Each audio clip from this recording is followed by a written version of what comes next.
John 21. After this, Jesus revealed himself again to the disciples by the Sea of Tiberias, and he revealed himself in this way.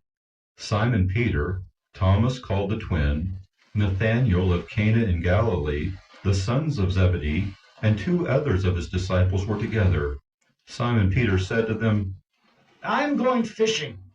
They said to him, "We will go with you." They went out and got into the boat, but that night they caught nothing. Just as day was breaking, Jesus stood on the shore, yet the disciples did not know that it was Jesus. Jesus said to them, "Children, do you have any fish?" They answered him, "No." He said to them, "Cast the net on the right side of the boat, and you will find some." So they cast it, and now they were not able to haul it in because of the quantity of fish. That disciple whom Jesus loved therefore said to Peter, "It is the Lord." When Simon Peter heard that it was the Lord, he put on his outer garment, for he was stripped for work, and threw himself into the sea. The other disciples came in the boat, dragging in a net full of fish, for they were not far from the land, but about 100 yards off. When they got out on land, they saw a charcoal fire in place, with fish laid out on it and bread.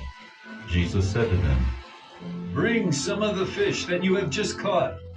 So Simon Peter went aboard and hauled the net ashore, full of large fish, 153 of them. And although there were so many, the net was not torn. Jesus said to them, "Come and have breakfast." Now none of the disciples dared ask him, "Who are you?" They knew it was the Lord. Jesus came and took the bread and gave it to them, and so with the fish.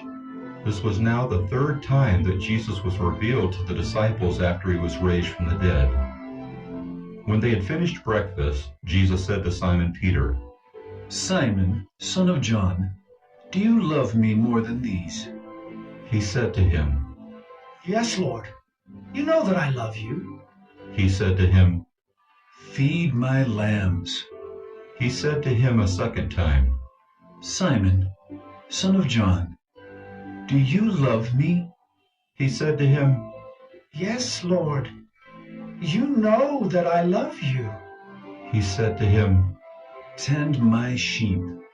He said to him the 3rd time, "Simon, son of John, do you love me?"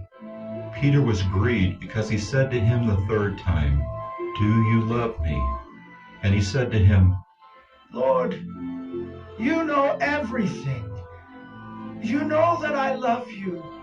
Jesus said to him, "Feed my sheep. Truly, truly, I say to you, when you were young, you used to dress yourself and walk wherever you wanted.